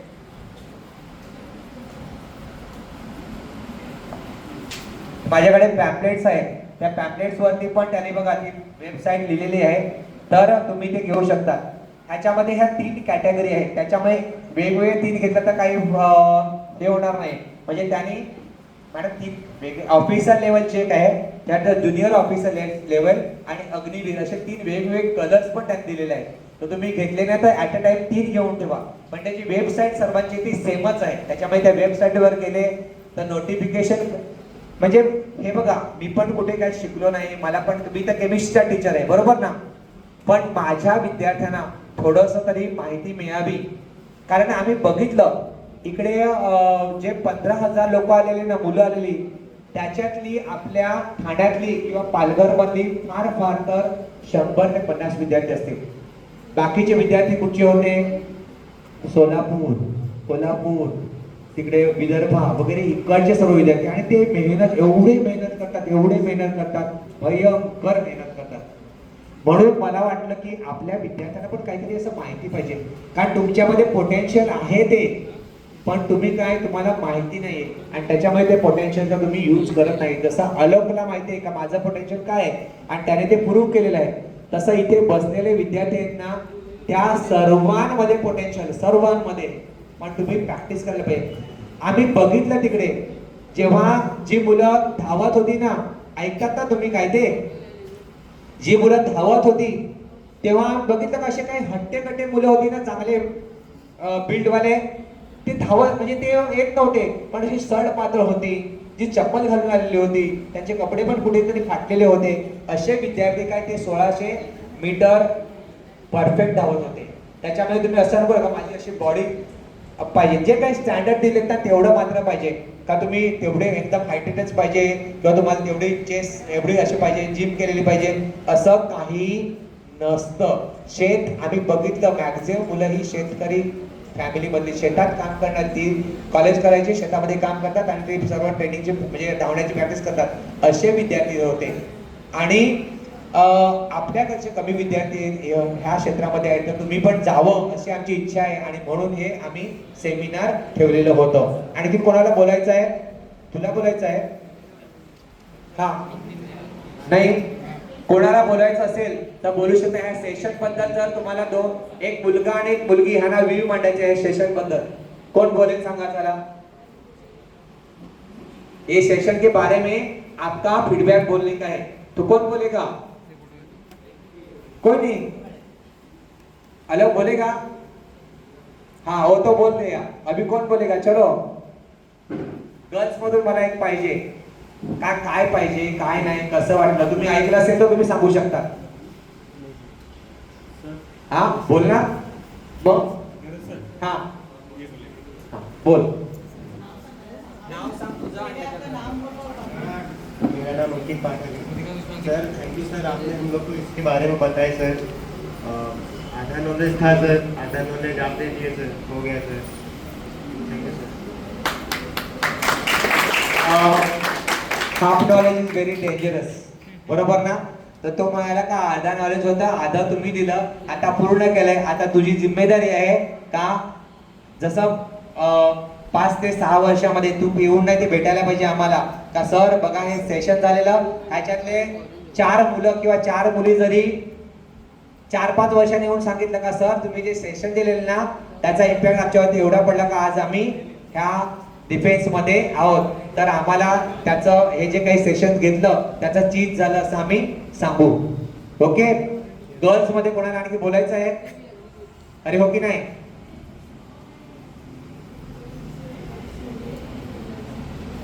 धन्यवाद सर. सरांनी इतकं छान सांगितलं, जसं स्वामी विवेकानंद म्हणतात की उठा आणि जागे व्हा, तसं तुम्हाला सगळ्यांना जागं केलेलं आहे सरांनी. आणि याच्यातनं म्हणजे जी तुम्हाला माहिती कमी होती त्या माहितीमध्ये भर पडलेली आहे. आणि ज्या फोर्सेस आहेत आर्मी, नेव्ही आणि एअरफोर्स याच्या व्यतिरिक्त मिलिटरी फोर्स पण आहे, त्याच्याबद्दल पण सरांनी खूप सुंदर माहिती दिली. आणि या सगळ्यांमध्ये सगळ्यात सांगायचं इम्पॉर्टंट म्हणजे आपल्याला फक्त माहिती होतं की 12वी पर्यंतच आपण 12वी झाल्यानंतरच आपण याच्यामध्ये जाऊ शकतो, पण असं काही नाहीये.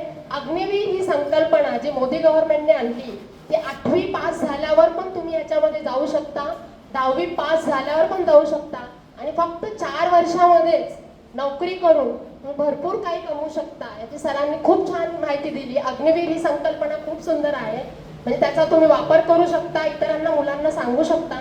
आणि सरांचे धन्यवाद की सरांनी या सगळ्या गोष्टींबद्दल मुलांमध्ये जागरूकता निर्माण केली. आणि नक्कीच तुम्ही याचा फायदा घ्याल आणि पुढच्या भावी आयुष्यासाठी वाटचाल कराल. त्यासाठी तुम्हा सर्वांचे धन्यवाद. आणि तुम्ही सर्वजण शिक्षक आणि शिक्षक कर्मचारी सगळ्यांचे धन्यवाद. आणि सगळ्यांना शुभेच्छा की तुम्ही तुमच्या भावी आयुष्यासाठी पुढे वाटचाल करण्यासाठी.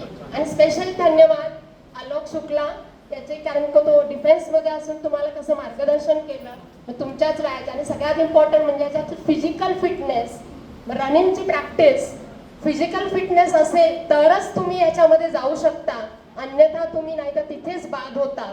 त्यामुळे फिजिकल फिटनेसवर किती भर द्यायचा ते तुम्ही ठरवून तुम्ही वाटचाल करू शकता. आणि पुढच्या भावी आयुष्यासाठी तुम्हाला शुभेच्छा. धन्यवाद.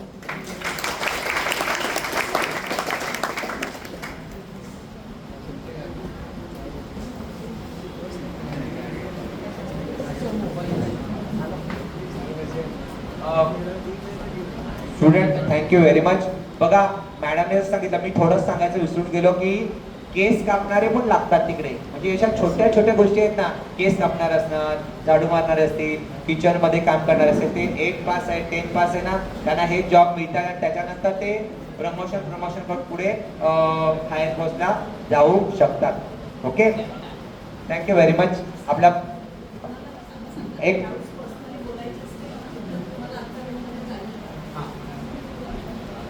तुम्हाला कोणाला डाऊट्स असतील आणि पर्सनली जर सरांना भेटायचं असेल, पर्सनली सरांना भेटायचं असेल आता तर भेटू शकता, बोलू शकता, डाऊट्स विचारू शकता.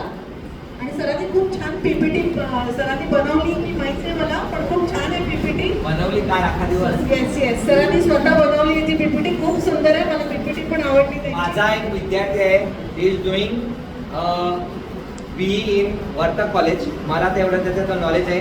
मग त्याला मी बोलवलं, माहिती सर्व मी गोळा केलेली आणि त्याला बोलवलं आणि आम्ही अख्खा दिवसभर काल बसले त्याच्याबरोबर आणि त्याने मला ते सर्व सेट करून दिलं.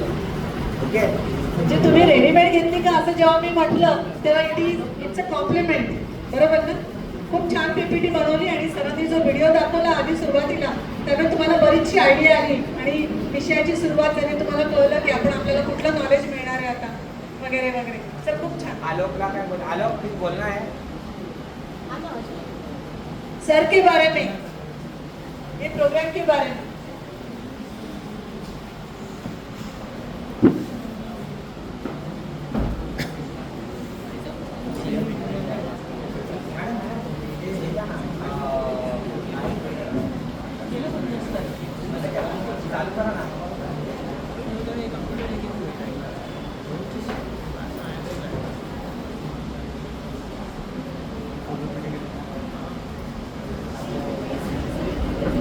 से बात कर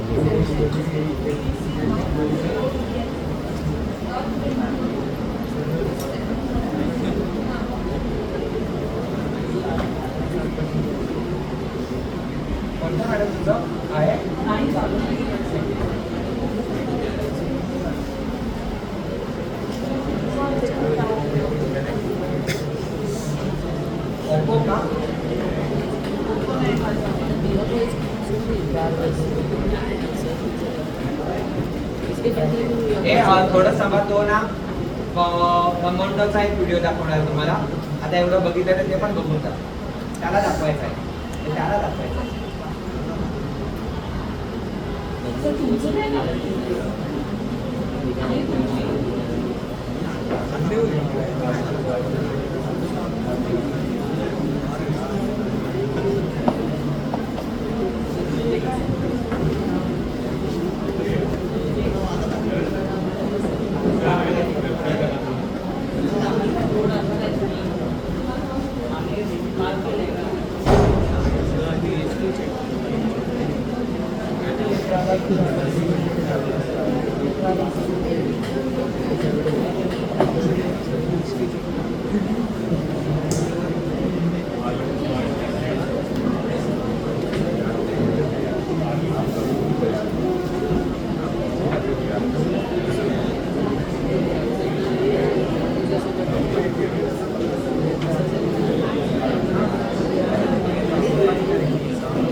ऐका जरा 2 मिनिट थांबा, जरा दाखवायचं तुम्हाला काय ते तुमच्यासाठी.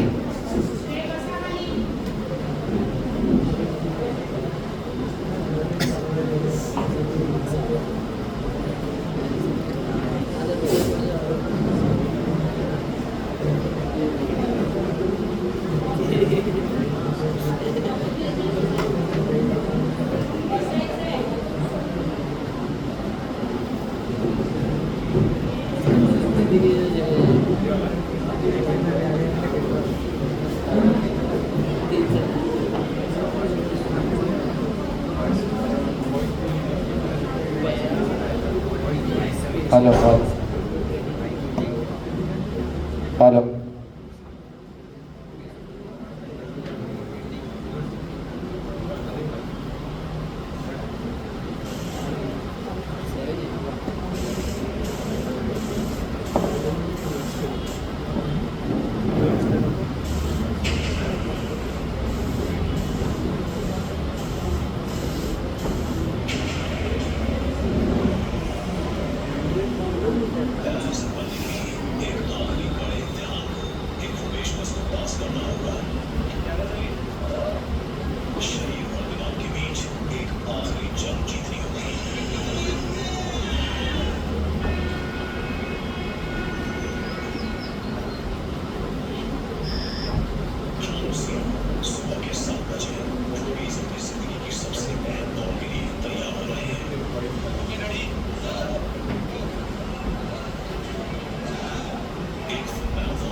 कैसा लगा वीडियो?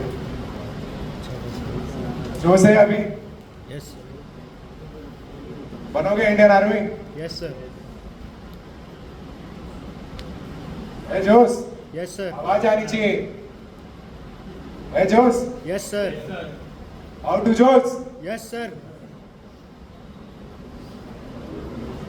कल से ट्रेनिंग शुरू कर दो अगर बनना रहेगा।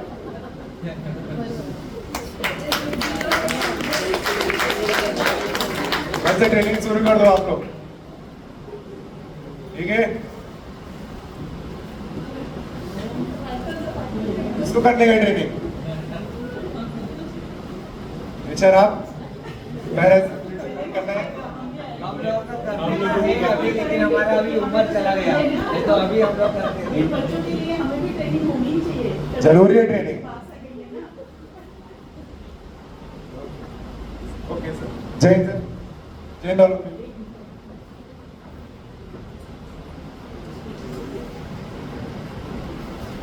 Good afternoon all.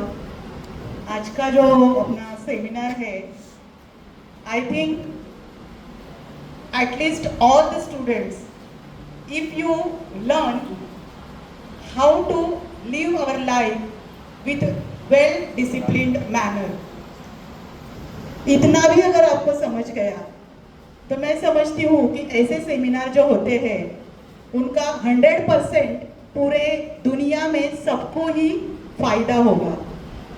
बिकॉज अगर हर एक आदमी वेल डिसिप्लिन रहेगा तो बाकी और सब चीजें अपने आप सहज हो जाती है। सर्वजण आपण वेल डिसिप्लिन म्हणजे काय, प्रत्येक गोष्टीची शिस्त, स्वतःला सकाळी उठण्यापासून रात्री झोपेपर्यंत each and everything what you are doing, जर त्याच्यासाठी तुम्ही स्वतःला शिस्त लावली तर आयुष्यात तुमचे असलेले ध्येय साध्य करण्यासाठी तुम्ही कधीच कुठेच मागे राहू शकत नाही। फक्त आपल्याला शिस्त नसते आणि तिचं पालन आपण करत नाही, फक्त आपण दुसऱ्यांनी असं केलं पाहिजे होतं, त्यांनी तसं केलं नाही म्हणून मला हे मिळालं नाही, याच्यामुळे माझं नुकसान झालं, या गोष्टीला लागून आपण आपलं स्वतःचं आयुष्य हे क्षणाक्षणाला कसं खराब करतो याचा अनुभव प्रत्येकाला येतो, पण तो समजत नाही आणि म्हणून आपलं आयुष्य हे आपण स्वतःच्या हातानेच बर्बाद करत असतो। फक्त सैनिक होणं ही देशाची जेव्हा सेवा आहे, त्या सेवेमध्ये प्रत्येक माणसाची सेवा केली जाते। हा जो उदात्त दृष्टिकोन आहे तो सफल होण्यासाठी सुद्धा आपलं स्वतःचं योगदान आहे, प्रत्येकाचं, प्रत्येक पृथ्वीवर जन्मलेल्या प्रत्येक जीवाचं, म्हणून मनुष्य म्हणून जन्मलेल्या प्रत्येक व्यक्तीचं कसं आहे। तर थोडं उदाहरण मी तुम्हाला देते। शाळेत आपण जातो बरोबर, काही विद्यार्थी खूप शिस्तप्रिय आणि खूप वेल डिसिप्लिन्ड असतात, प्रत्येक गोष्टीचं अतिशय प्रकर्षाने पालन करण्याचा प्रयत्न करतात। अगदी आपण 5 विद्यार्थी जरी घेतले आणि समोर उभं केलं तर त्यांच्यामध्ये फरक ओळखायला जो विद्यार्थी सहजपणे प्रत्येकातला फरक ओळखू शकतो, तर हा फरक कशामुळे आहे? त्याला स्वतःला असलेली शिस्त त्याच्यामुळे आहे।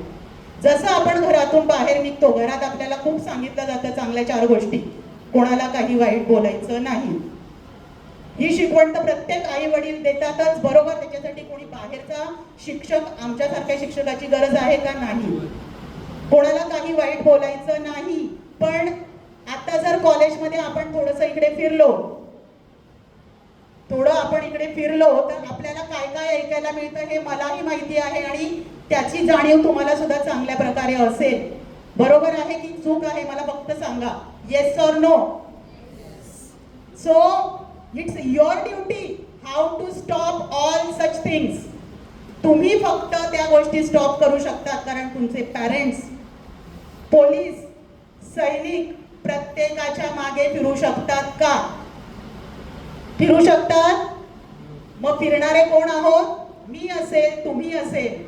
प्रत्येकाने चुकीचं वागणाऱ्याला फक्त सांगणं हे आपलं पहिलं प्रथम कर्तव्य आहे आणि त्याच्याशिवाय आपण ती प्रगती